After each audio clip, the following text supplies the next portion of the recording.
아, 여보세요. 예. 한 주간들 다 잘 지냈지요? 마이크가 조금 볼륨이 좀 낮은 것 같아요. 조금 더 올리면 안 될까요? 예. 아, 아, 아,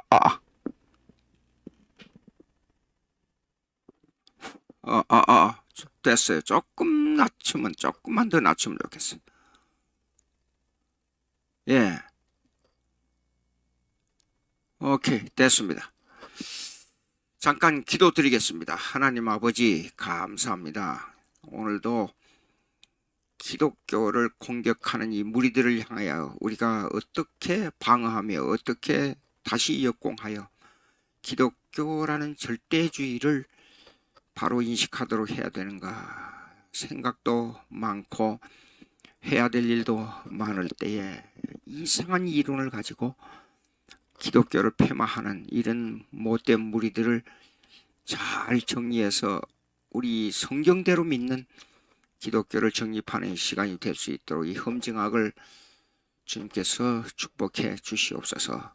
듣는 무리들로 하여금 이분들이 잘 인식하고 성경 하나님의 말씀을 잘 깨닫고 주의 뜻을 분별하는 지혜가 있도록 주님 인도해 주시옵소서.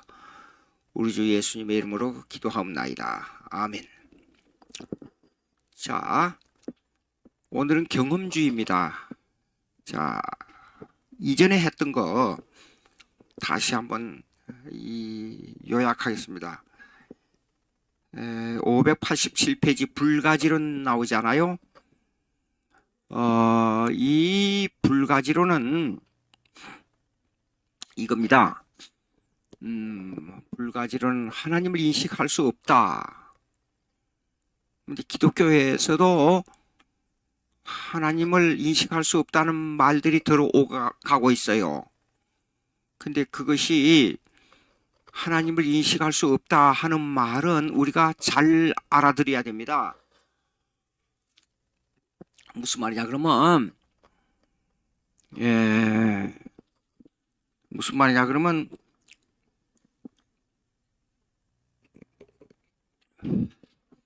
하나님의 전지전능 무소부재 이거는 우리가 모른다는 뜻이지 하나님을 인식할 수 없다 그 말하고는 또 거리가 멀단 말이에요. 예? 하나님을 아는 것은 예수 그리스도를 아는 데부터 시작되고 그 아는 공작하고 적용하는 분은 성령입니다. 그러나 하나님과 나와의 관계에 있어서 우리가 하나님과 나와의 관계에 있어서 인식의 접합점이 있어요. 그 인식의 접합점이 the attribute of God, the attributes of God. 하나님의 속성이에요. 속성. 이거는 하나님의 사랑, 하나님의 공의, 하나님의 긍휼, 하나님의 자비 이런 것들로 통해서 하나님을 인식하는 거예요. 그런데 철학에서는 있잖아요. 철학에서는 이걸 거절하고 나온단 말이에요. 일반 철학에서는. 그러니까 우리 기독교인들이 하나님을 알 수 있다. 하나님을 알 수 없다. 하나님이 존재한다. 하나님이 존재하지 아니한다. 이 내용을 잘 분별해야 돼요. 근데 이 분별을 못하기 때문에 그냥 도매꿈으로 쉽게 하나님의 존재는 내가 몰라. 그리고 하나님이 있다 하는 말은 술하이마커주의 내 느낌으로 하나님을 안다. 표적을 매개로 해서 하나님의 인식론으로 들어간다. 이것만 강조한단 말이에요. 그런 경험도 있어요. 없는 게 아닙니다. 절대로.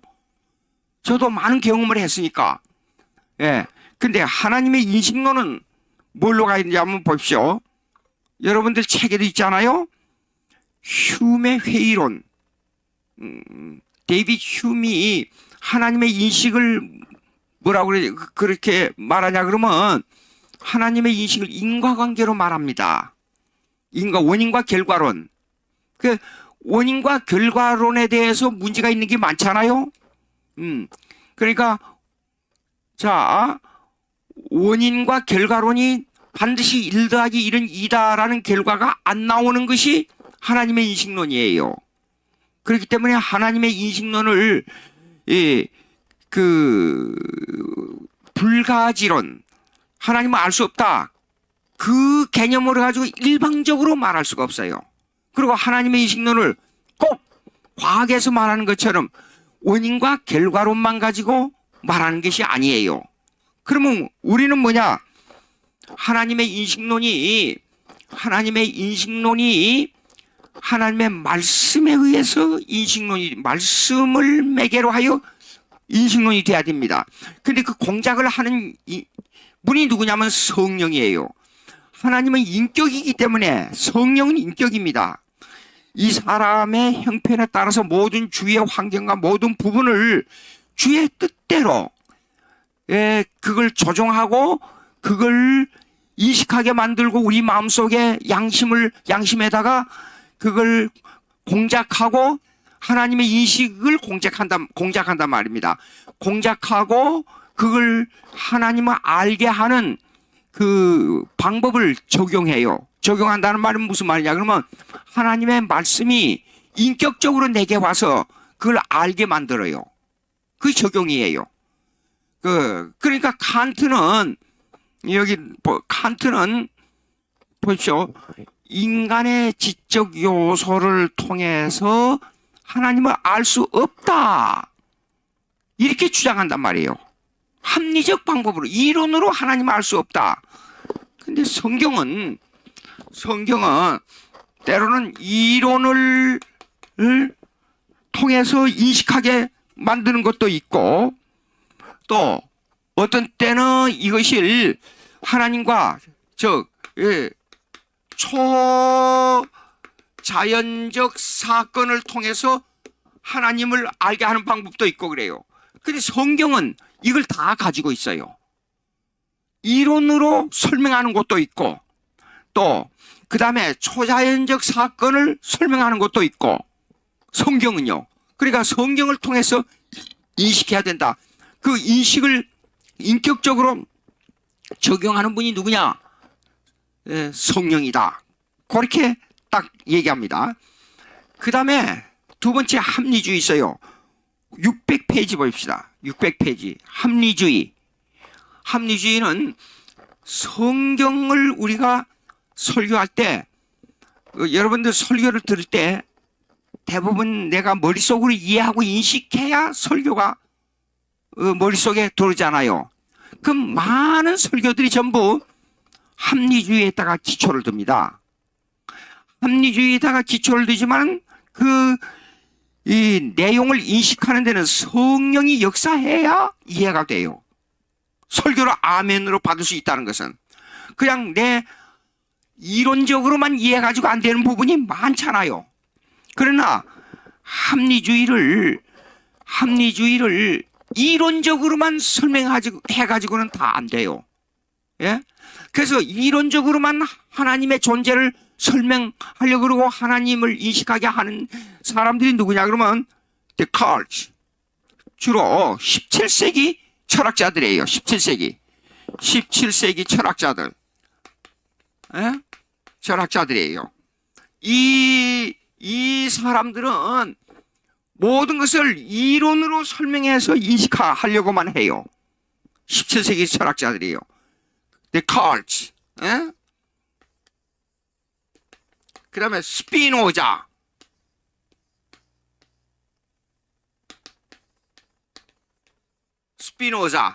파스코, 예? 그 다음에 라이프니츠, 예? 예? 라이프니츠, 이런 사람들이에요. 근데 여기 보니까 루네 데카르트가 나오잖아요. 맨 처음에 601페이지. 이런 사람들은 이 이론을 통해서 하나님을 인식하게 만들려고 한단 말이에요. 자, 그러나 성경은 바울이 말한데 구원론 같은 거, 또 그다음에 교회론 같은 거, 이런 거는 확실히 이 이성을 동원해야만 인식이 돼요. 그러나 그 이성도, 이성적인 설명도 성령이 역사해야 이것이 그 인식이 된단 말이에요. 그러면 우리가 성경에서 말씀하고 있는 내용을 가지고 이것이 있습니다. 어거스틴이 얘기한 이성이냐 아니면 권위냐 하는 문제가 나온단 말이에요. 그러면 이성은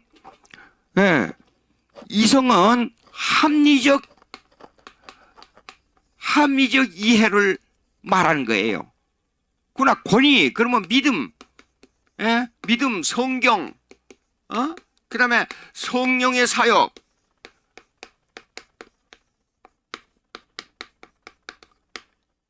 이걸 말하는 거예요. 근데 이것은 보통 교회에서 그러잖아요. 그 이해가 안 되는데, 믿을 수가 없는데, 그러면 그냥 이해가 안 되면 그냥 믿으면 돼. 근데 그 말이 이 귀에가 들어오는 것 같지만은 사실은 그거 아니에요. 알아야 믿지 않아요. 그렇죠? 그러니까 이 둘은 동떨어진 것이 아니라 서로 상호 보조 관계를 가지고 있어요. 예? 이해해야 믿을 수 있고, 믿는다는 것은 이해를 더 확실하게 해주잖아요. 그래서 어거스틴,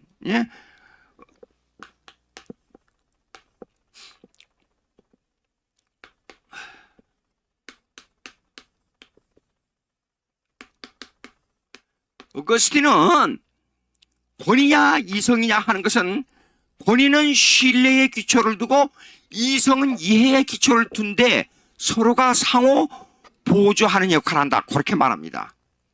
예. 그러니까 이게 합리주의만 강조하게 되면 자유주의 신학으로 떨어져 버려요. 이성주의 신학으로 떨어져 버려요. 그래서 예수 그리스도의 이성 일인격, 예수 그리스도에 대한 이해를 합리적으로만 이해하려니까 예수님은 하나님의 아들이다. 이해가 안 돼요. 예수님이 무리로 걸었다. 이해가 안 돼요. 예? 그러나, 이 권위를 통해서 이해하게 만들어야 된단 말입니다. 그 권위, 그 믿음, 성경, 성령의 사역을 받아들이기까지는 처음에는 이해를 먼저 요구해요. 이해를. 예? 이해를 요구하지만은 권위, 이 신앙이 강해지면 이해가 또 빨라져요. 이런 문제가 있습니다. 그러니까 합리주의는 부분적으로 약간 맞는 것 같지만 결국에 들어가서는 성경을 이해하는 대로 연결돼야 돼요. 합리주의, 스피노자 여기 나오잖아요. 스피노자, 그다음 라이프니츠 합리주의 세 번째요. 제가 이 사람들의 내용을 딱 요점 있게 설명하자면, 이성이냐 즉 합리적 이해냐 권위냐 하는 데서 이 부분만 강조하기 때문에 여기는 문제가 있다 그 말입니다. 그 다음에 골든 클락 있잖아요. 요거는 조금 여러분들이 설명이 필요합니다. 성경을 하나님의 말씀으로 골든 클락이 믿는데 20세기 중반의 신학자였어요. 미국에서. 미국 카버너트 신학대학원 교수였어요. 믿는데 이 신앙, 성령의 사역이나 이런 것도 합리적으로 설명하려고 그래요. 주로. 물론 성경이 하나님 말씀이라고 믿어요. 그런데도 합리적으로 설명하려고 그래요. 그런데 이 합리적 설명은 이렇습니다. 합리적으로만 자꾸만 기울어질 때에 문제가 생길 수 있단 말입니다. 지난번에도 제가 여러분에게 말씀드렸지만은 성경이 하나님 말씀이다 하고 믿는 데는 모든 것을 합리적으로만 해석할 수가 없어요. 자, 엘리야가 850명하고 싸워서 이겼습니다. 합리적으로 설명해 보세요. 논리적으로 설명해 보세요. 그건 사건이에요. 그러니까 fact, 예? 팩트냐 아니면 reason, 예? 이론이냐 사건이냐 하는 문제에서 성경은 이성 합리적인 요것만 말하지 않고 또 팩트, 어떤 사건만 말하지 않고 둘 다 포함하고 있어요. 그러니까 어느 쪽으로 치우치면 안 돼요. 제가 벤틸 박사한테 강의를 들었는데 그분의 강조점이 이겁니다. 벤틸 박사는 성경의 전제주의로 돌아가자 하는데 팩트, 사건은 사건으로 받아들여야 돼요. 이론을 얘기하면 이론은 이론으로 받아들여야 돼요. 그게 성경주의예요. 근데 만약에 창세기에 창조한 사건, 모세가 광야를 지날 때 기적의 사건, 홍해를 걷는 사건을 이론으로 설명하려면 안 돼요. 불가능해요. 또 그다음에 이 이론으로 교회론 같은 거, 바울이 말한 구원론 같은 거, 이런 거는 이론으로 설명하는데 이걸 팩트로 받아들이면 이것도 안 돼요. 설명이 필요하지 사건으로 어떻게 그걸 받아들일 수가 있어요. 그거는 사건으로 이해를 해야 되는데 그 이해를 어떻게 그러면 이 내 영혼의 심령 속에 적용하고 그걸 공작하냐. 그러니까 성령의 사역을 의지하고 기도하라는 겁니다. 하나님 말씀을. 여러분, 제가 성경을 여러 군데 수없이 읽었지만은 모르는 게 너무 많아요. 지금도 이해 안 되는 게 많아요. 그래서 결국은 헬라어 히브리를 참조하고 또 그걸 교리로 참조하고 역사적 배경을 참조해요. 그런데도 모르는 게 많아요. 그런데 여러분, 모르는 게 많으니까 그건 뭐 믿음이 연약하다, 그게 아니고 모르는 게 많은데도 불구하고 신앙생활을 하면 할수록 성경은 진짜 하나님의 말씀이다, 그렇게 믿어져요. 그 왜 그래요? 그게 바로 성령의 사역이에요. 성령이 역사하기 때문에 그 마음에 강한 확신이 더 깊어간다, 그 말이에요. 예. 자, 합리주의의 문제점. 그 계시론적 합리주의라 그래요. 요걸 했습니다. 그 다음에 이제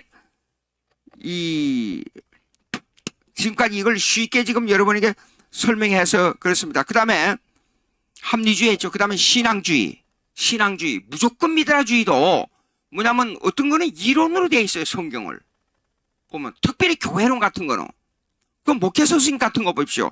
디모데 전후서 디도서 보세요. 손든 인간관계를 합리적으로 설명하고 있어요. 교회에서 어떤 일을 어떻게 하라는 것이요. 윤리 도덕이 포함돼요. 윤리 도덕은 기적적인 개념보다도 우리의 이해를 윤리 도덕적으로 이해를 필요로 해요. 이걸 어떤 사건화해서 이것을 설명하는 건 안 돼요. 먼저 설명하고 그걸 이해하고 교회에서 적용해야 돼요. 자, 보시겠습니다. 그러면 이런 문제가 있단 말이에요. 근데 이것은 이런 이론과 설명과 윤리 도덕 문제를 무시해버리고 신앙주의로 무조건 믿으라. 그것도 문제가 있단 말이에요. 예. 그러면 이런 문제를, 그러니까 보십시오. 이성과 어떤 사건, 팩트에 대한, 그러니까 팩트는요, 배우의 경험을, 경험이 뒷받침돼야 되고, 이 이성은 배우의 이해가 뒷받침돼야 돼요. 그러니까 성경이 왜 하나님 말씀으로서 이게 성경주의가 돼야 되냐 하는 것은 이건 아주 중요한데, 이것은 보십시오. 이성으로 말미암아 이해를 하는 것도 이것도 성령의 작용으로 말미암아 인식이 돼야 되고, 예, 이 권위를 배경한 이 사건도 사건의 이 경험을 배경한 이것도 성령의 작용으로 말미암아 인식이 돼야 된다는 거예요. 예? 무조건 믿으라. 문제가 있고 이해 못하면 그 하나님의 인식이 불가능해. 하나님은 이해 못하면 하나님은 모르는 거야. 이런 말도 문제가 있는 거예요. 제가 신학교에서 주로 강의를 하다 보니까 벌써 한 40년이 됐네요. 40년이 넘었습니다. 강의를 하면서 이렇게 지내온 결과 주로 대학을 졸업하고 온 대학원생들은요, 모든 것이 이론화되어 있어요. 머리가. 특별히 철학을 공부한 사람들이 와서 공부할 때 그래요. 그러니까 처음에 질문이 많아요. 엄청 질문이 많아요. 근데 어느 한쪽 철학은요, 성경에 대한 부분을 이야기하되 부분을 전부 주관적으로만 이해하려고 그래요. 예. 그러니까 이걸 깨야 되는데, 이걸 깨는 것은 성경으로 돌아가야 되는데, 성경의 계시론주의란 무슨 말이냐면, 성경 계시주의가 뭐냐면 특별히 계획파 신학에서 그래요. 성경 계시주의는 성경이 가는 데까지 가고 성경이 멎는 데서 멎는 거예요. 성경이 그만 스탑해라 그러면 거기서 스탑해야 돼요. 그 왜 그러냐면 성경은 이래요. 아무리 인간의 인식이 강해도 성경이 내포하고 있는 인간의 인식론을 훨씬 앞서 있어요. 그리고 그 깊이는 인간이 생각하는 이 생각의 깊이를 훨씬 더 능가하고 있어요. 또 아무리 철학적으로 얘기를 해도 이제 이 변증학이나 험증학은요, 철학을 전부 구분적으로 다 섭렵해야 돼요. 근데 여러분들은 어떻게 생각할지 모르지만은 젊은이들이 철학을 말하잖아요. 말한가 보면 아주 개미가 와서 코끼리 만지고 코끼리가 이렇게 생겼다 하는 정도의 불과한 조그만 부분이에요. 그들이 말한 이론과 그들이 말한 철학은요. 그래서 질문하게 되면 빨투주의인데, 빨투주의는 키얼케가르의 인식론을 담고 있는데 제가 그렇게 얘기를 해요. 그러면 그 인식론이 그걸 몰라요. 모르면서 자기는 그렇게 말을 해요. 예? 쉽게 말해서 과학적으로 얘기하자고요. 이게 이제 나중에 가서는 제가 이제 창조냐 진화냐 하는 문제를 이제 얘기를 하겠어요. 근데 창조는 미신이고 진화는 과학이라 이렇게 말해요. 이런 엉터리가 어디 있어요? 진화는 하이퍼테시스, 가설을 가지고 가설에 의해서 가설의 논리를 말하는 것뿐이에요. 진화론은. 근데 태생학적인 문제, 그 다음에 파슬 앤 스트라, 지층과 파슬 뭐라 그래요? 파슬 뭐죠? 그 뼈가 돌에 이게 박힌 내용요. 화석 이런 추정도 전부 보면 그것이 과학적 근거에 의한 거 아니고, 그걸 파헤쳐 보면 과학이 거기에 성립이 안 되고 그 가정설이에요. 전부요. 그게 진화론이요. 그걸 과학으로 믿는단 말이에요. 그런 엉터리가 어디 있어요? 예? 나중에 설명하겠습니다. 예, 중요합니다. 그러니까 이 성경의 범위는 전 우주론적 범위를 가지고 있어요. 여러분, 구원이라 하는 말은 구원, 예수 믿고 천국 가고 간다 하는 이 말 한마디가 전 우주의 모든 우주의 변화를 말합니다. 내 인식론에 있어서는. 여러분들 아침에 일어나서 별도 보고 달도 보고 해도 보고 바람이 불면 이렇게 하고 하는 거요. 내 개인으로 볼 땐 내 개인의 인투이션, 직관에 의한 오성, 이해를 말하는 거예요. 단지. 별거 아닌 것 같지요. 근데 이 속에는 전 우주를 인식할 수 있는 우주론이 그 속에 들어있어요. 그거 인식하세요, 여러분? 전 우주의 관념이 다 들어있어요. 나는 무심코 일하면서 숨 쉬고 있잖아요. 여러분들 그걸 1초마다, 숨 쉬는 1초마다, 2초마다, 3초마다, 숨 쉬고 있다, 숨 쉬고 있다, 숨 쉬고 있다. 인식합니까? 나는 무의식인데 숨을 쉬고 있어요. 여러분, 깊이 생각해 보세요. 신비롭지 않아요? 예? 이런 문제가 있어요. 그러니까 성경이 말하고 있는 그냥 무조건 믿으라. 아주 부분적인 내용이에요. 이론으로 이해한다.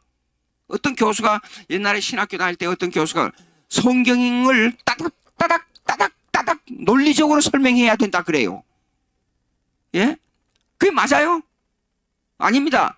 성경 하나님의 말씀은 무한히 깊고 무한히 넓기 때문에 그렇게 차원으로 말하자면 3차원, 4차원 그 정도의 개념이 아니에요.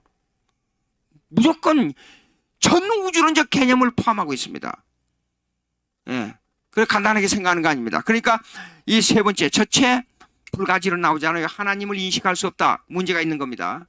그냥 무조건 합리주의로 하나님을 그 존재를 인식한다. 문제가 있는 겁니다. 무조건 믿기만 하면 된다. 신앙주의, 이것도 문제가 있는 거예요. 그건 아주 부분적인 얘기예요. 어? 그러나 그 부분적인 얘기는 이렇습니다. 부분적인 얘기는 다 틀렸다는 말이 아니고 신앙 그러니까 믿음 그 자체로 맞는 말이에요. 근데 성경주의로 돌아갈 때 이걸 어떻게 규명하느냐 하는 문제입니다. 하나님이 인식할 수 없다는 것은 아까 설명했잖아요. 인식할 수 없다 하는 것은 하나님의 전지전능 무소부지에 관해서 인식할 수 없다 그러면 말이 통해요. 그러나 하나님을 그걸 갖다가 요걸 다시 그 전에 했습니다.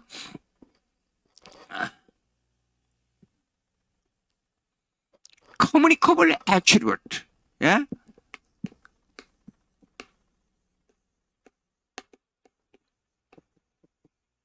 예?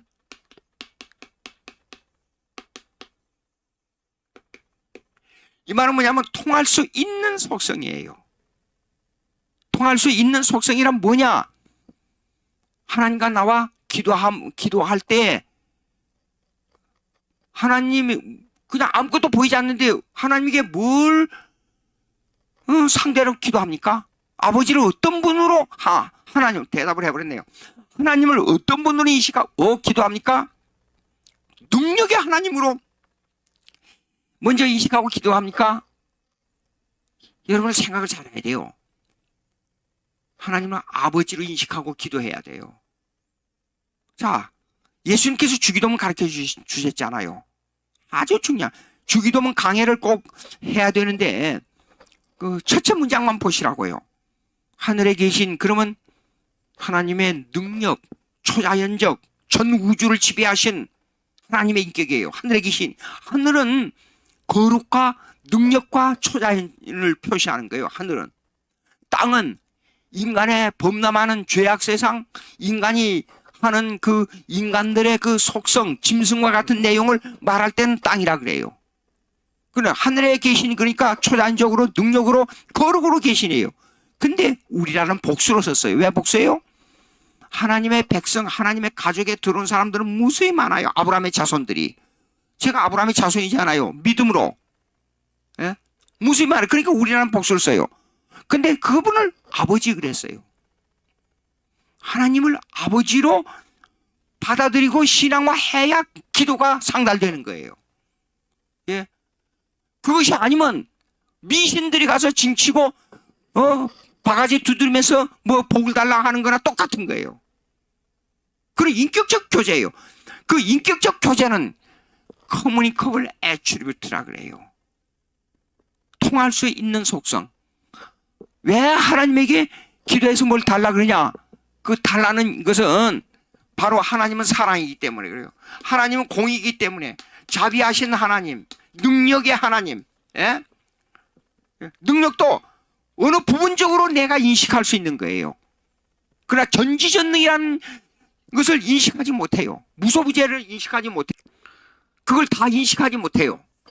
그러나 하나님과 나와 같은 교제를 나눌 수 있는 이런 것들은 인식이 가능하단 말이에요.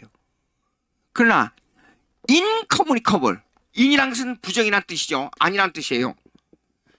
incommunicable attribute, 통할 수 없는 속성은 이게 라틴어로 암니, 예? 암니, 이건 전체 총체적이라는 뜻이에요. 전부라는 뜻이에요. 예. omnipresence. 그러면 omnipresence는 뭐냐면 계시지 않는 곳이 없어요. 전 우주에 다 계세요. 여러분이 지금 미국도 있고 한국도 있고 아프리카도 있고 동남아에 다 존재하고 있어요. 여러분들이 나는 여기에 제한된 시간과 공간 속에서 대한민국 서울이라는 아주 하나가 서 있을 수 있는 장소 거기에만 있잖아요. 제가요. 예? 근데 하나님은 그게 아니에요. 지금도 뉴욕에도 계시고 인도에도 계시고 전 우주에 다 펜만에 계세요. 그걸 incommunicable attribute라 그래요. 통할 수 없는 속성. 그 다음에 전지전능이요. omniscience. 이거는 모든 걸 다 알고 있어요. 근데 여기서 중요한 게 있어요. 내가 이걸 생각하면서 중요한 걸 느껴요. 그게 뭐인 줄 알아요? 내 과거도 다 알고 있어요. 생각하는 까지도 다 알고 계세요, 하나님께서. 근데 예수 그리스도의 십자가의 은혜를 가지고 나를 덮어버렸어요. 근데 내 속은 죄인 그대로 아주 썩어 문드러지고 냄새, 구역질 나는 이 죄인이에요. 그런데 이 죄인이 예수님의 흠없는, 아주 깨끗한 흠없는 그 옷을 가지고 딱 덮어버렸어요. 그러니까 아무리 봐도 죄를 발견할 수가 없는 거예요. 그리고 과거에 잘못한 것을 이 덮어버렸으니까 싹 없어져 버렸어요.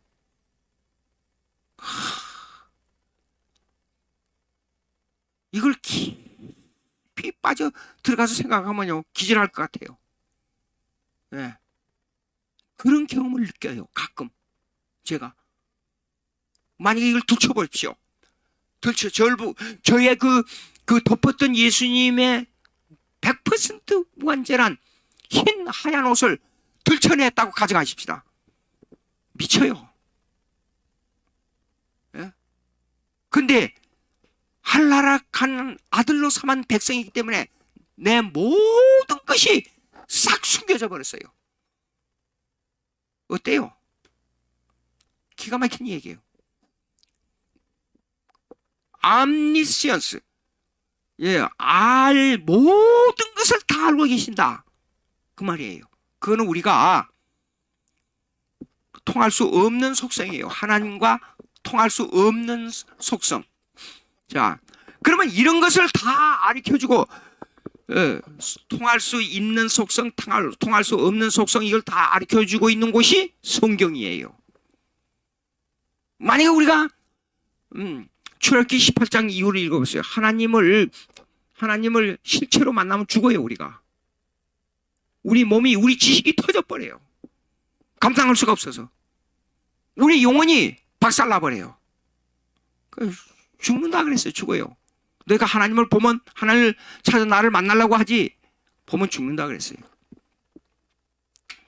그러니까 부분적으로 알아요. 부분적으로 아는 것이 뭐냐 그러면 하나님을 인식하는 거라 그 말입니다. 성경을, 근데 이 부분적으로 아는 것 가지고 하나님이 전지전능하시다까지 믿어진단 말이에요. 그게 성경이 강조하고 있는 겁니다. 자, 신앙주의. 자, 그러면 신앙주의, 파스코.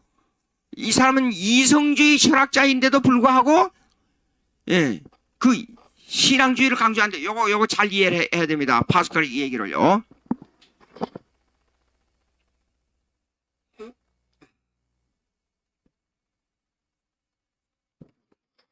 신앙의 개념을 합리적으로 설명하려고 했다. 그 말이에요. 예.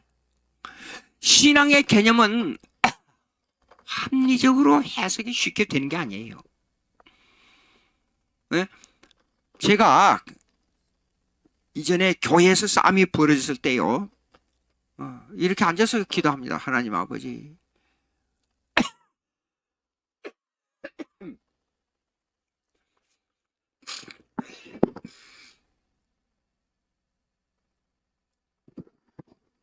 교회가 이렇게 싸워서 되겠습니까? 하나님 평화를 주시옵소서. 서로 용서하게 하게 해주시옵소서. 그리고 기도했는데 앉아서 기도합니다. 꿈이 아니에요. 교인들의 목사님, 장로님, 안수 집사님, 이런 분들의 이름이 쫙 앞으로 나오더니 양쪽으로 쫙 갈려요. 이상해요. 또 조금 이따 기도했는데 또 그래요. 3번. 그 3번이라는 것이 상당히 중요해요. 3번이라는 것은. 하나님께서 무슨 알려주는 내용이 있기 때문에 그래요. 예. 그래서 내가 우리 어머니한테 그랬어요. 아니 지금 아무개 박 아무개 장로님하고 오 아무개 장로님하고 두 분이 목사님 쪽으로 안 가고 그 반대쪽에 서 있더라고. 양쪽으로 쫙 갈리는데 우리 어머니 님 그 말하지 마라. 지금 교회가 신경이 날카로워가지고 경찰이 오고 난리가 났는데 말 잘못하다가 큰일 난다. 예, 알았습니다. 말 안 해요. 근데 내가 신학교 한 학기 마치고 집에 들어가니까 내가 말한 대로 됐다 그러더라고요. 절 보고요. 예. 그러니까 이상해요. 근데 그걸 가르쳐준 하나님의 목적이 있더라고요. 예. 이상한 목적이 있어요. 그 목적이 뭐냐? 그것은 준비하라는 목적이 있어요. 그래서 그 얘기를 했는데 여기서 엄청난 싸움이 일어날 줄 알고 우리 어머니는 경찰 있잖아요. 경찰이 오고 난리가 나고 그 다음에 그때 당시에 너무 싸움이 깊어지니까 일간지 신문에도 떠들고 그랬는데 그 일간지 신문에 떠드는 사건으로 말미암아 이걸 해결하지 못하고 그러니까 어느 한 분이 청와대에다가 민원인을 냈어요. 옛날에. 그래가지고 거기에서 당장 그 지역 경찰에다가 전화를 해가지고 당장 무조건 해산시켜라. 근데 그럴 때에 36명이 서로 밀치고 다치고 다쳐가지고 병원에 가고 난리가 났어요. 근데 제가 그 얘기를 듣고 우리 어머니가 그 목사님을 반대한 그 편에 서지 않고 조용하게 기다리고 있고 어느 청년이 와서 밀쳐가지고 옆구리가 좀 아팠어요. 근데 다들 병원에 가서 눕고 막 난리가 나고 고소하고 막 난리가 나서 실형을 받아가지고 그 실형으로 말미암아 재판이 또 걸리고 난리가 났어요. 근데 우리 어머니는 조용하게 뒤로 빠졌어요. 그리고 병원에도 안 갔어요. 그 어머니 왜 어떻게 그렇게 지혜롭게 그렇게 빠지고 관계 안 했습니까? 그랬더니 네가 가르쳐줘서 그랬다 그래요. 절 보고 목사님을 반대한 그 편에 서면 안 되겠다. 그래가지고 뒤로 빠지고 아무것도 관여를 안 했는 거예요. 근데 그 병원에 간 사건으로 말미암아 그때 당시에 수백만 원씩 몇백만 원씩 엄청난 50 몇 년 전 이 얘기입니다. 지금. 예? 그때 당시에 52년 돼서 정확하게 계산해 보니까 그때 당시 나 군에서 같이 일하고 나왔을 때예요. 그래서 우리 어머니 교회에 나갔다가 딱 예배만 마치면 빨리 집에 와버리고 아무 관여를 안 했어요.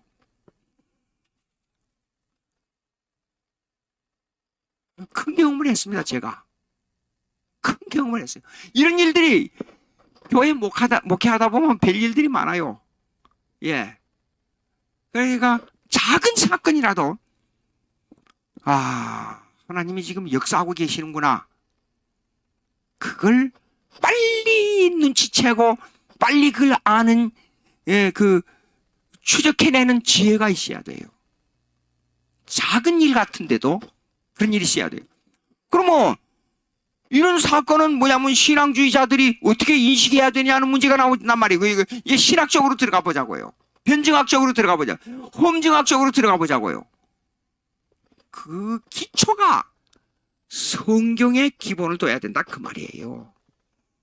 예? 성경의 기본을 둬야 된다. 그것입니다. 그러면 오늘은 이제 어디로 가느냐 그러면 경험론으로 있어서의 조금 이제 얘기할 게 있어요. 그 들어가기 전에 지금 이거 보시겠습니다.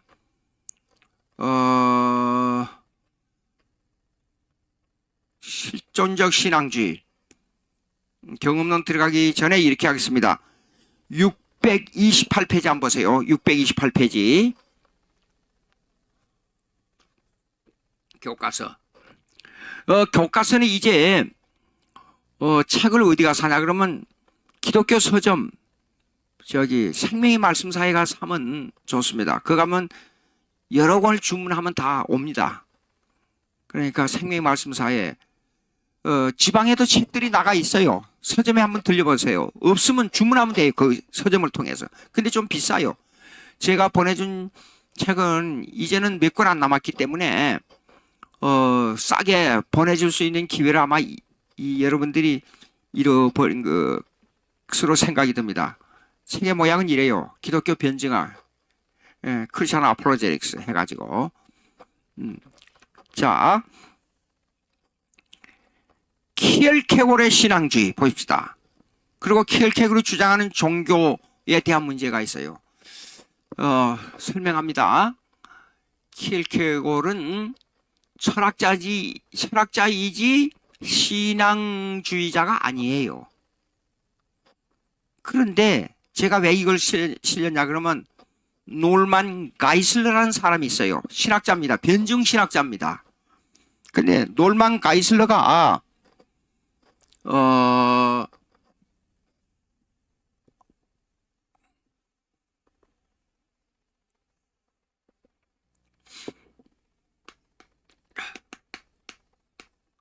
놀만 가이슬러라는 신학자가 있어요. 예. 놀만 가이슬러라는 신학자는 변증 신학자인데 이제 여기서 지난 학기에 강의 안 듣는 분을 위해서 잠깐 분류를 말씀드리겠어요. 이성에 기초한 변증 신학자예요. 예. 그 다음에 가장 헬라주의나 중세 철학에 기초한 변증학을 한 사람이 18세기에 조셉 버틀러예요.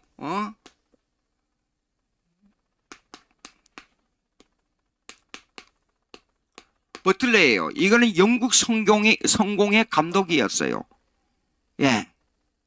이 사람은 헬라주의와 중세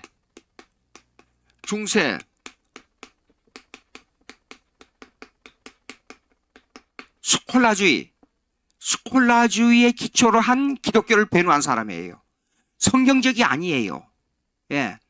그 다음에 이제 리고니오파라는 게 있어요. 리고니오파 미국에. 근데 이 사람들은 클래시컬 아폴로제틱스. 그게 클래시컬 아폴로제틱스가 뭐냐 그러면 그러니까 고전주의 변증학.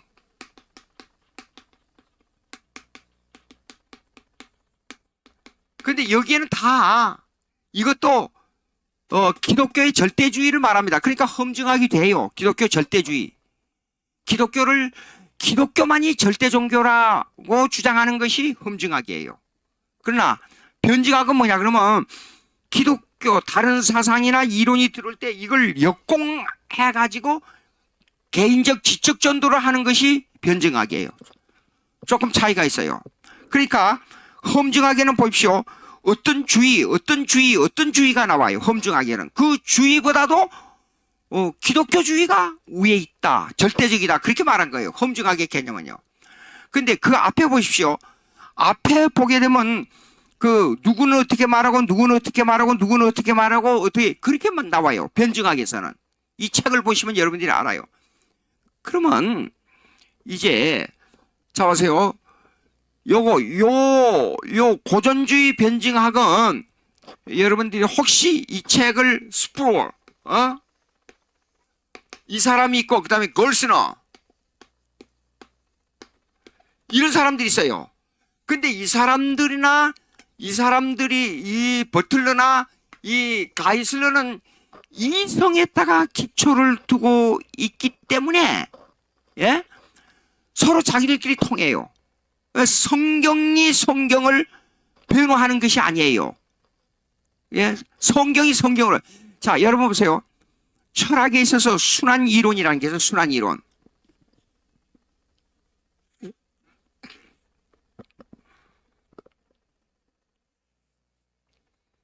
순환 이론이 뭐야 그러면 나무가 살아서 성장한다. 이런 말씀해 보세요.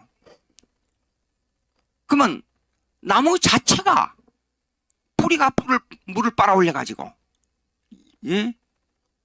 그 나무에서 영양이 가지로 공급되고 잎으로 공급돼 가지고 성장한다.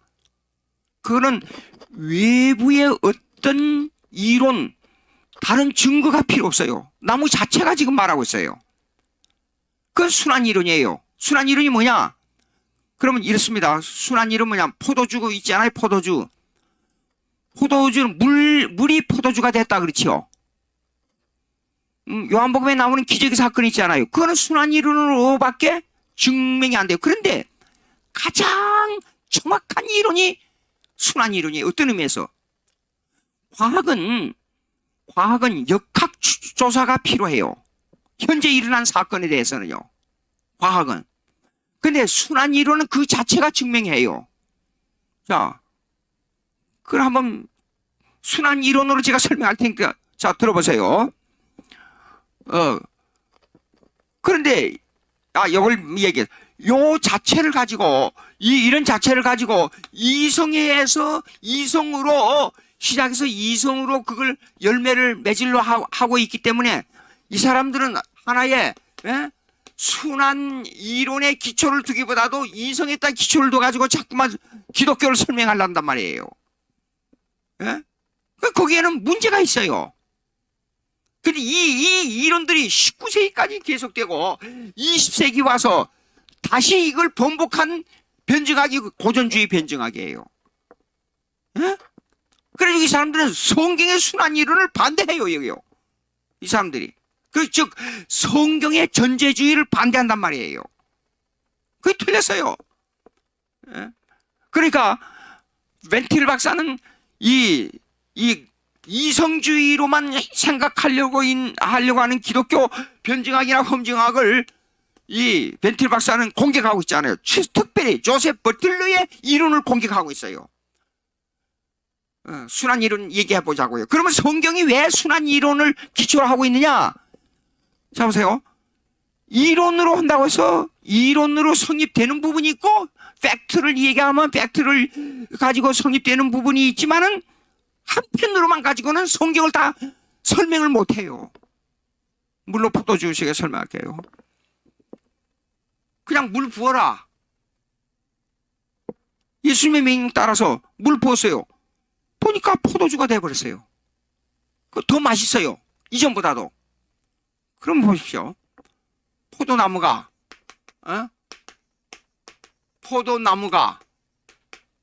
포도나무 있잖아요. 포도나무가 땅에서 물을 빨아 올려가지고 포도가 열매가 맺었어요. 그걸 장시간, 뭐 1년이고 2년이고 3년이고 미국에 하면 포도주가 5년, 10년 된 게 있어요. 그 오래된 것이 더 비싸요. 엄청 비싸요. 예. 그 장시간 담궈뒀다가 나중에 보니까 포도주가 됐어요. 그게 순환 이론이에요. 그걸 과학적으로 설명해 봐요. 과학적으로. 단지 현상학으로 설명밖에 안 돼요. 설명밖에. 물이 포도주가 됐다. 그럼 예수님의 물로 포도주를 만든 거나 시간이 더 걸리는 것밖에 없어요. 포도나무에서 포도가 물로 되는 거나. 다음 해가 됐어요. 철이 지났어요. 포도주 열매가 또 맺었어요. 다시 또 오랫동안 담궈 두니까 그 포도가 포도주가 됐어요. 반복돼요.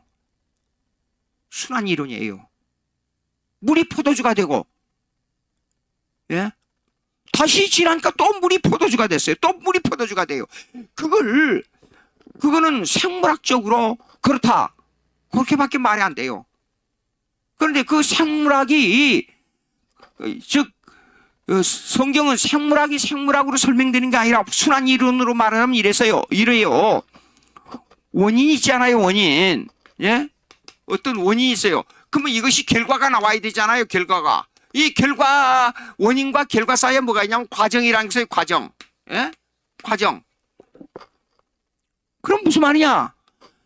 이 결과는 과정이 전제되어 있고 이 과정은 원인이 전제되어 있어요. 예? 근데 이것이 쳇바퀴 돌듯이 원인으로부터 과정, 결과가 나타나고 있어요. 그럼 원인을 알기 위해서는 결과를 보고 추정해야 하는 거예요. 이 원인은 그걸 가지고 보면 원인을 보고 결과는 이렇게 나타나겠구나. 그렇게 아는 거예요. 그걸 과학적으로 이론으로 설명해 봐요. 어린애가 예? 모르고 불 가까이 가서 대니까 뜨겁거든요. 얼른 손을 빼지 않아요? 그럼 그 뒤로부터는 뜨거운 그 경험을 가지고 불 있으면 손 안 가요. 그걸 과학적으로 설명해봐요. 이론으로 한번 설명해봐요. 현상학으로밖에 설명이 안 돼요. 예? 그 무슨 말이냐? 성경은 순한 이론으로밖에 안 되는데 성경은 이렇습니다. 깊이 생각해야 돼요. 구약부터 얘기하자고. 예수님 사건은 뭐 말할 것도 없고 구약부터 얘기하자고요. 창세기 3장 15절에 보면 너희는 그 원수 얘기를 했어요. 원수 얘기. 그리고 그 원수는 마귀의 역사예요. 너는 그 원수 뱀의 머리를 상할 것이라 그랬어요. 그리고 뱀은 너희 발꿈치를 상할 것이라 그랬어요. 그럼 뱀의 머리는 상하는 그 능력이 어디서부터 나오냐? 예수 그리스도로부터 나오잖아요. 예? 마귀를 악마의 역사를 진멸해버려요. 그런데 마귀 역사가 조금 남아있어요. 그래가지고 발꿈치를 상해요. 예수님이 십자가에 못 박혀 죽었다가 다시 살아나는 이 사건은 구약에 수없이 예언되어 있어요. 그렇죠? 근데 그 예언은 그냥 점쟁이가 점치듯이 예언한 게 아니라 역사적 사건을 가지고 예언했어요. 무슨 말이냐? 이스라엘 국가에 나온 얘기들이 쫙 있잖아요. 430년 동안 애굽에 가서 고통당한 얘기 있잖아요. 그 다음에 선지서부터 750년, 약 800년 전부터 예언이 쫙 나왔는데 예수님 이전까지 예언이 쫙 나왔잖아요. 1년이 아니고 수백 년 동안의 예언이 나와 있잖아요. 어느 왕 때는 어떻게 되고 어느 때는 어떻게 되고 전부 예언이 나와 있잖아요. 그리고 그러면서 그 사건을 통해 예언하면서 이사야 7장 14절에는 처녀가 잉태하여 아들을 낳을 것이니 그 이름을 임마누엘이라 하는데 그 사건이 이제 예수님이 태어난 사건에 마태복음 1장 21절에 보면 쫙 나오잖아요. 그 말은 구약의 역사적 사건하고 예언의 사건하고 딱 맞아요. 예? 그게 순한 이론이에요. 그러면 예언만 딱 들고 나오면 이건 점쟁이가 점치는 얘기구나.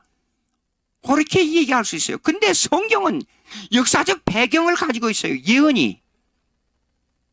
그러니까 예언하고 역사하고 맞아떨어졌어요.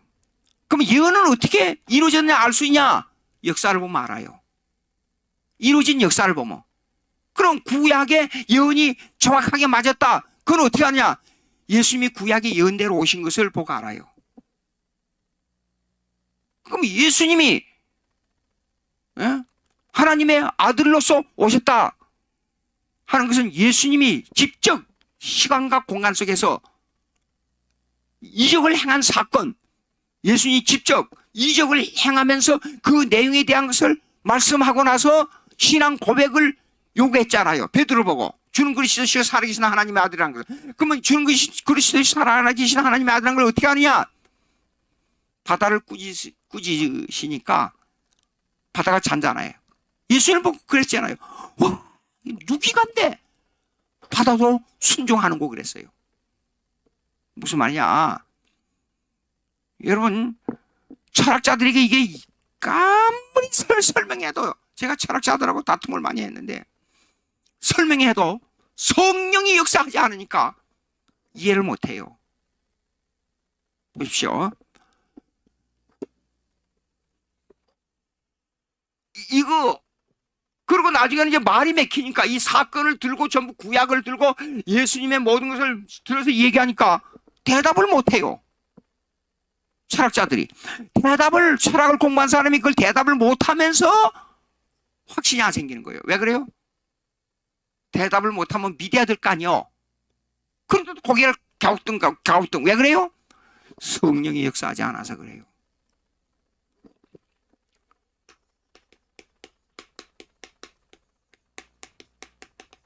예수님의 인격과 예수님의 사역과 그 다음에 성경에 나타난 구약의 예언과 예? 그 다음에 예언에 의해서 이루어진 역사, 이것을 같은 동일선상에 놓고 봐야 돼요. 이거 중요합니다. 다시 말씀드립니다. 예수님의 인격, 예수님의 인격은 뭐예요? 하나님의 아들. 하나님과 인간이 100% 하나님이고 100% 인간이에요. 예수님의 인격은 이 두 가지 성질이 들어있어요. 100% 하나님이 뭐예요? 예? 그거는 100% 하나님이지만은 시공간에 계시는 하나님이에요. 시공간, 인격은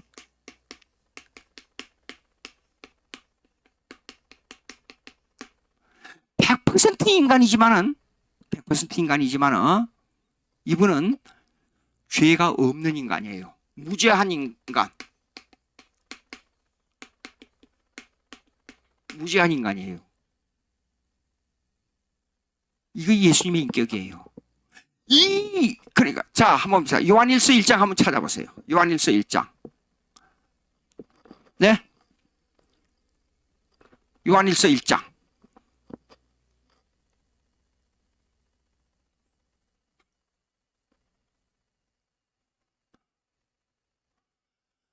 자, 보세요. 1장 1절 있습니다. 여러분 이거 잘 보세요. 쉽게 그냥 글로 써 있으니까 그러지 이걸 신앙으로 받아들이지 않으면 이해가 안 됩니다. 태초부터 있는 생명의 말씀에 관하여 우리가 들은 바, 예수님의 태초부터 있는 생명의 말씀은 시간 이전에 생명의 말씀을 가지신 예수님이 계셨다 그 말이에요. 근데 우리가 들었어요. 예수님으로부터 직접 들었어요. 사도 요한이니까. 눈으로 봤어요. 보고 들을 수 있는 하나님. 그게 예수님의 인격. 그 다음에 주목하고 우리 손으로 만진 바라 그랬어요.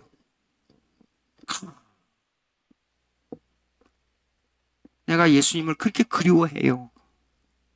어떤 때는 이래요. 하나님, 내가 오늘 너무 힘듭니다.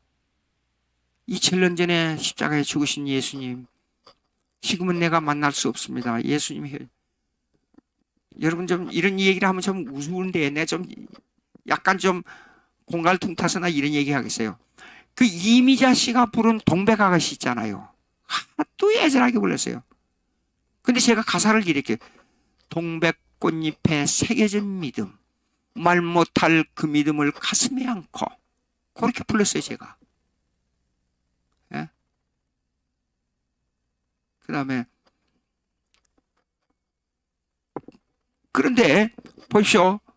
그렇게 가는데 그러니까 꿈에 너무 힘들 때 하나님 오늘 밤에 천사를 보내주셔서 예수님 천사 좀 보내주세요.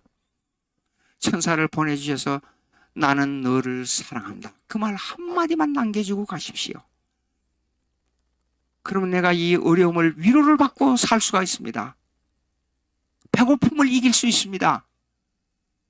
기도했어요. 자기 전에. 근데 그날 저녁에 천사가 나타났어요. 안 나타났어요.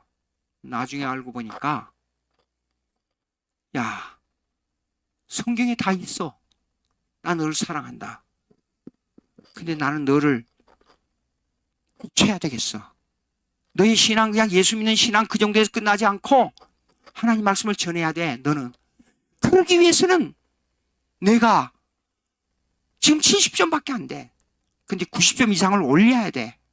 그러기 위해서는 사람들을 바로 인식하고 사람들을 내가 이해하고 그 사람들을 불쌍히 여길 수 있는 마음가짐을 가지기 위해서는 내가 고생을 좀 해야 돼. 예수님이 당한 그 고통을 좀 생각해봐. 근데 보십시오. 우리 눈으로 본바요 주목하고 우리 손으로 만진 하나님을 만졌어요. 예? 이 생명의 말씀을 만졌어요. 예. 그리고 2절에 보니까 이 생명이 나타나신 바 된지라 이 영원한 생명을 우리가 보았고 증거하여 너희에게 전하노니 그래서 예? 이는 아버지와 함께 계시다가 우리에게 나타난 바 된 자니 그랬어요. 예수님 아닙니까? 정확하게 이 예수님의 인격 있잖아요. 인격은 예수님의 사역과 밀접한 관계를 가지고 있어요. 하나님의 인격이기 때문에 우리가 생각할 수 없는 엄청난 사역이 일하신 거예요. 죽은 사람까지 살렸어요. 예? 그럼 죽은 사람 살렸다는 것은 나도 죽으면 부활한다는 말이 아닙니까? 예? 그 다음에 구약에 예수님을 예언했잖아요. 예언, 구약에. 예? 구약에 예언한 사건이 예수님 와서 보니까 예수님이 그랬잖아요. 다 이렇게 된 것은 예? 하나님의 말씀을 이루려 하심이라 그랬잖아요. 경에 기록되었을 때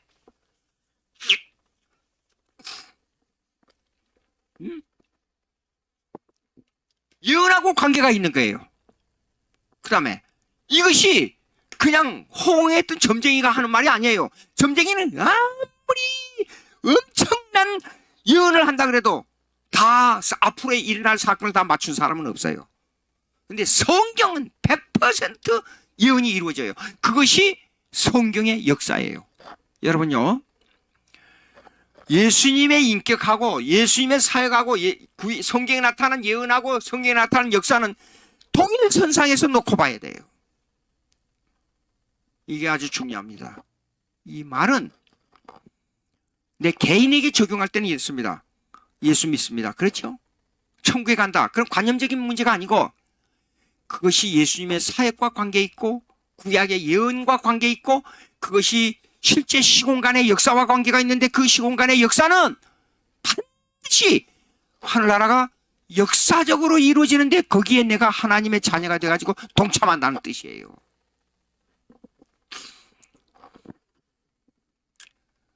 우리가 신앙생활한 거 깊이 생각.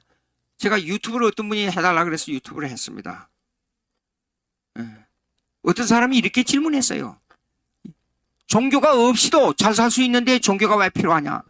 이렇게 미련한 질문을 하는 사람이 그런 질문 받으면 속에 불이 안 나요? 참, 이 세상은 하늘나라를 준비하는 기간이지 이 세상에 잘 사는 기간. 물론 제가 이런 것을 거지로 살란 말이 아닙니다. 초대교회 잘못된 2, 3세기 이후에도 중세에 잘못된 신앙인들이 있어서 이원론, 세상을 죄악으로만 보는 세상. 기독교인들은 열심히 일하고 성경에 가르쳤잖아요. 6일 동안 열심히 일하고 그 다음에 안식일 잘 지키라 그랬지.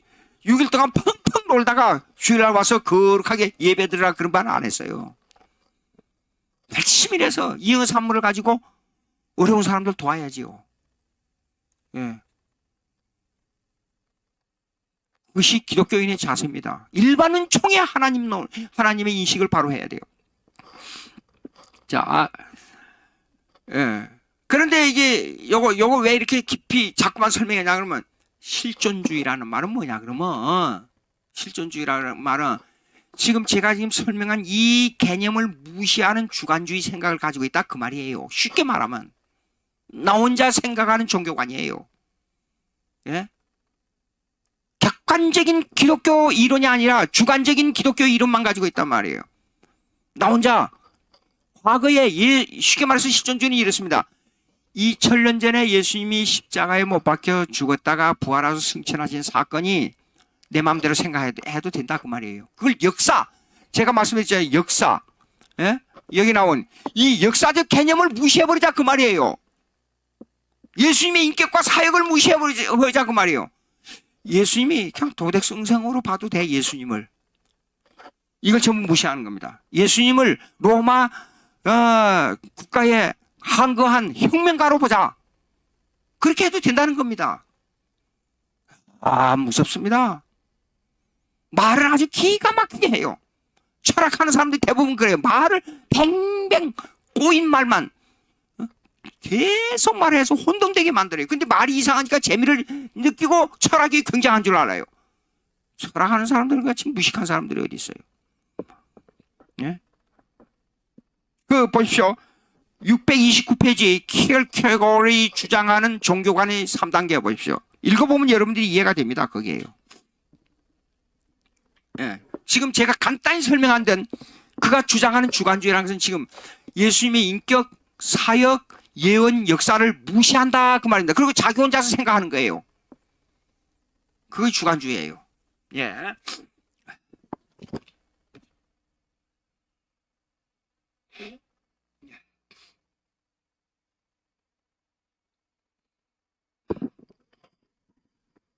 신앙은 심적인 단계가 계단처럼 올라가는 것이 아니고, 신앙은 보십시오.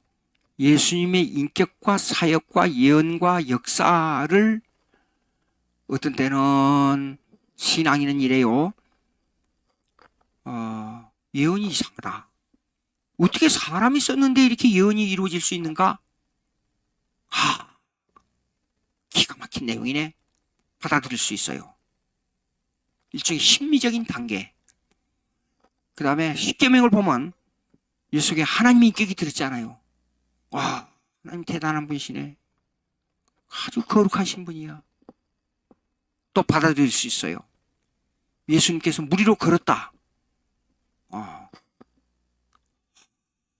어쨌든 이 마음이 자꾸만 당기는 거예요. 거기로요. 그런 단계가 그렇게 해서 그걸 단계적으로 가 아니라 부분적으로 받아들이지만은, 성경 말씀에 있는 내용을 부분적으로 받아들이지만은 그것이 전체와 관계를 가지고 있어요. 부분적으로 받아들이는데 삼일체 하나님의 인식과 관계를 가지고 있어요. 그렇게 인식이 되는 것이지, 킬케가로는 이 3단계를 말하고 있어요. 종교관을. 그게 문제가 있는 거예요. 자, 629페이지요. 맨 처음에 심미적인 단계, 윤리적인 단계, 그리고 예? 종교적인 단계를 말해요. 종교의 인식론이 있어요. 성경으로 가보자고요. 아담하고 맺은 언약을 보자고요. 맨 처음에 윤리적 관계로 말하고 있어요. 하나님의 존재는 여러분 이렇습니다. 시공간의 존재의 인식을 가지고 하나님을 인식하는 게 아니에요. 맨 처음에 인격적으로 윤리적 관계를 가지고 접근해요. 하나님이 먼저. 지키면 살고 어기면 죽는다. 윤리적인 문제가 나왔어요. 그렇지 않아요. 심리적인 관계는 상관없었어요. 그때. 예? 그러니까 킬케가르가 틀린 거예요. 이거요. 최 높은 단계를 종교적인 단계라고 그랬어요. 여러분 윤리적인 관계를 가지고 마음의 느낌을 가지고 그 다음에 종교적인 관계를 가지고 그래요? 하나님을 인식할 때는, 여러분 안 믿는 가정에서 자란, 저도 안 믿는 가정에서 자랐어요. 근데 어디서부터 이렇게 교회를 좋아했어요? 이상하게.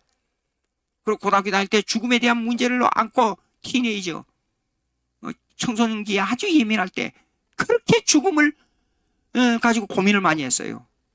근데 그것이 성령의 역사였어요. 지나놓고 보니까. 나에게 죽음에 대한 인생 문제를 생각하게 만들었어요. 성령께서. 예. 그러면 그런 단계가 있는 게 아니라 하나님께서 우리에게 접근할 때 이 사람의 인격에 따라서 이 사람은 윤리적으로 접근해야 할 때는 성령께서 윤리적인 문제를 가지고 질문을 던져요. 그 다음에 여기 역사 사건 나오잖아요. 이 사람이 문제가 있어요. 사업에다가 모든 걸 인생을 걸어요. 돈 버는 데 인생을 걸어요. 근데 이 사람이 예수 믿게 하기 위해서 사업을 망하게 해요. 그걸 통해서 하나님을 받아들이게 돼요.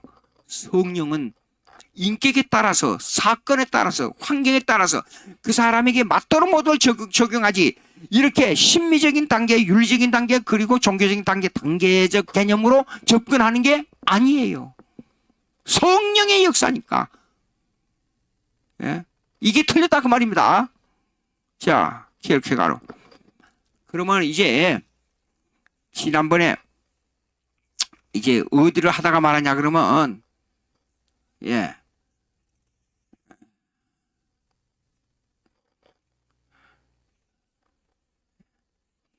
이제 킬케가로하고 칼 발트.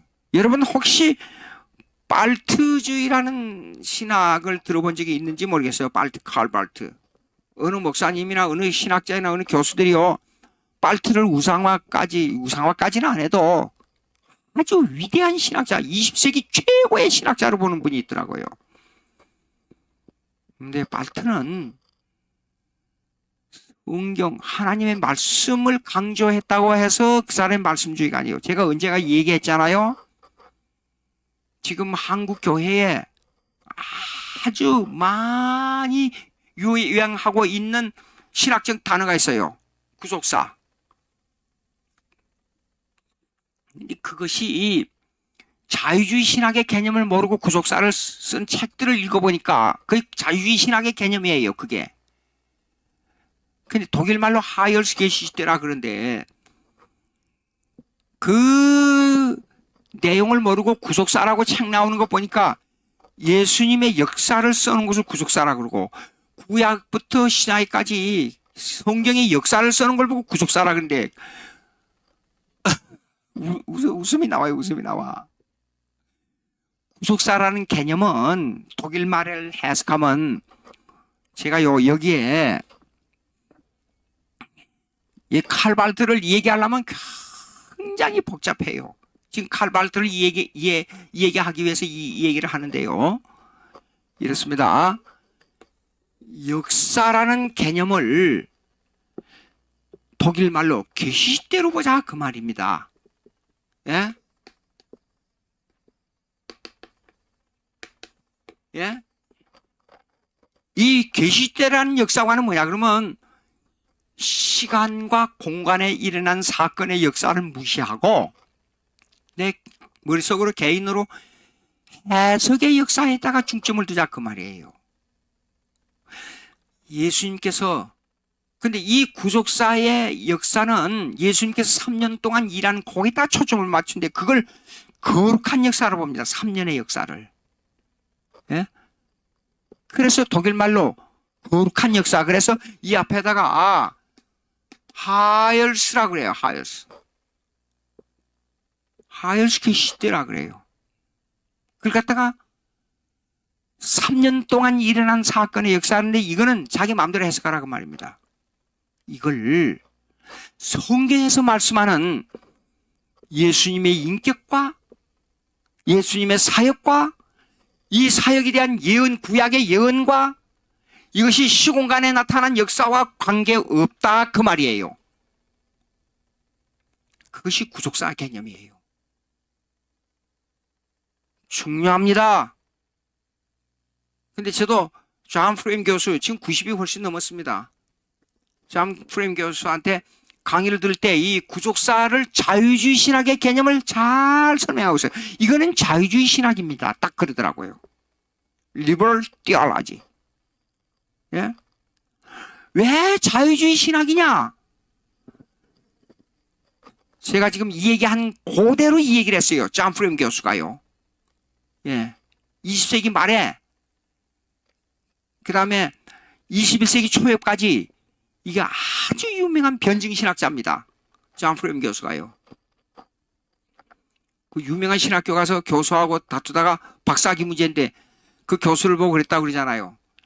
당신같이 무식한 사람이 어떻게 나한테 박사학위 주느냐. 그래가지고 교수하고 다투가지고 성경을 들어가지고 계속 설명하니까 교수가 말이 막혀버린 거예요. 예. 그런 분이에요. 존 프레임이. 예. 성경은요 절대로 예수님의 인격과 하나님의 인격과 예? 하나님이 일하시는 사역과 예수님이 일하시는 사역과 성령이 일하시는 사역과 그 다음에 예언과 구약에 다 예수님을 예언했잖아요. 그 예언이 역사와 시공간에 역사적으로 일어날 것이 단 1%도 틀림없이 그대로 관계를 가지고 있는 거예요. 그걸 무시해버리고 예수님께서 3년 동안 일한 이 역사가 나에게 어떤 관념으로 어떤 느낌으로 오느냐 그것만을 초점을 맞춘 것이 구속사예요. 그런데 그걸 초절주의라 그래요. 초월주의. 시공간을 넘어서 나에게 인식된 사건이라 그럽니다. 다시 말씀드립니다. 말트의 초월주의가 뭐냐? 초월주의가 뭐냐? 자, 시, 공간을 넘어서 인식되는 내용을 말합니다. 시공간을 넘어서 인식되는 내용. 그래서 초월 넘어섰단 말이에요. 시공간을 넘어서 인식되는. 그 말은 무슨 말이냐 그러면 예수님이 물 위로 걸었다. 죽은 나사로를 살렸다. 이 사건이 그대로 인식되지 않고 내 마음대로 인식된다. 그 말이에요. 그걸 빨트주의라 그래요. 초월주의라 그래요. 예? 이거 중요합니다. 어느 청년이 저에게 질문을 하더라고요. 전화가 왔어요. 난 누군지도 모르고 전화를 받았더니 질문이 있습니다. 그래요. 내가 어디 교회 나가고 어느 신학교 지금 공부를 하다가 질문합니다. 그래요. 그건 뭐요? 그랬더니 예수님의 사건은 예수님이 행하신 이 사건은 이런 사건인데 제가 아까 그 말씀드린 중에 한 가지가 들어갔어요. 물로 포도주를 만든 사건이요. 요한복음의 최초의 기적의 사건이니까. 그 사건은 내가 내 마음대로 받아들인 대로 해도 생각해도 된다는 거예요. 그러면 물이 포도주가 됐다 하는 그대로 안 믿어도 된다 그 말이에요. 그럼 그 사람이 안 믿어도 된다고 그러면 그 사람도 옳다 그런데요. 그 목사님이. 참 기독교 험증학은 이렇습니다. 오직 기독교만 절대주의라는 걸 강조하는 것이 기독교 험증학이에요. 예? 반드시 예수님의 인격과 사역은 동일선상에서 놓고 이해해야 돼요. 하나님의 아들, 하나님의 신성을 가졌기 때문에 이런 기적의 역사를 이루었다 그 말이에요. 그럼 이 사역이나 예수님에 대한 내용은 뭐냐면 구약에 다 예언되어 있어요.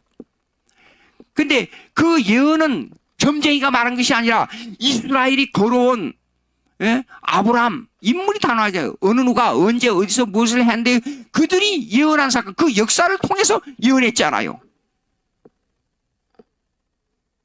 그런데 빨트는 이렇습니다. 이건 읽으면 나와요. 제가 이제 빨트로 마지막에 하고 이제 이걸 이제 점심시간 가지도록 하겠습니다. 보시겠습니다. 빨트는 말씀의 신학이라 그래야죠.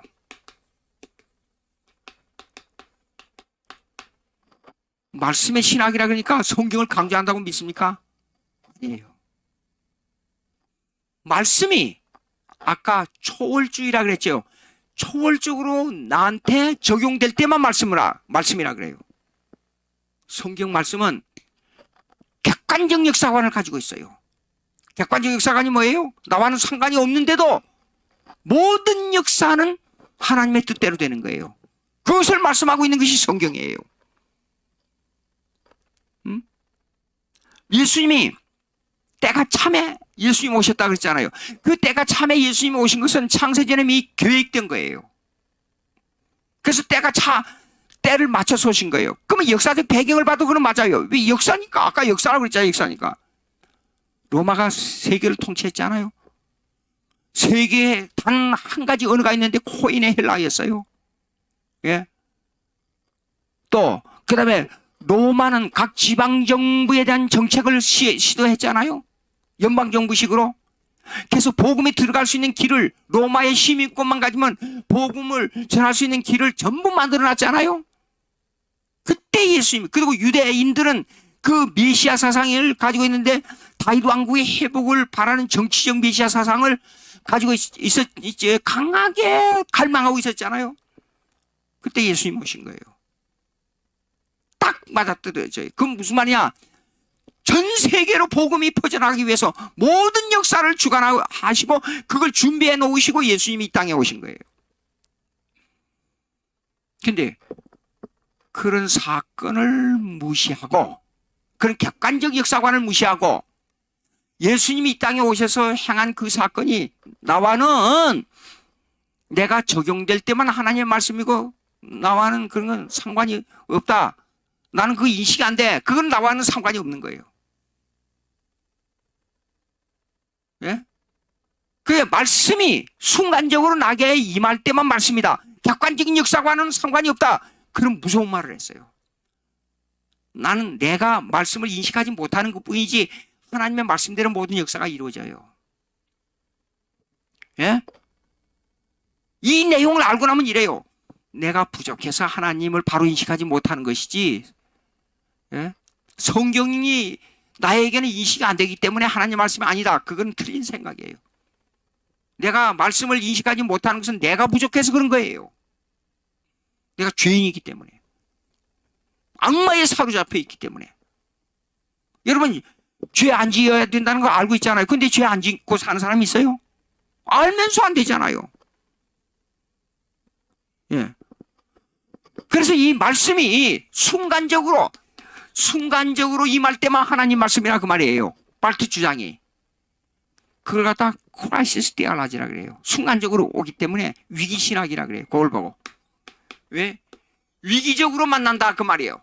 순간으로. 위기는 순간을 말해요. 말씀의 신학이라 그래요. 그 말씀을 강조하니까 니오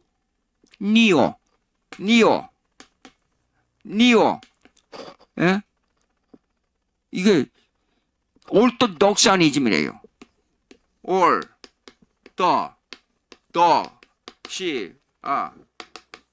이거는 정통주의라 그래요. 근데 이건 니오라는 것은 반쪽이란 뜻이에요. 반쪽 정통주의라 그래요.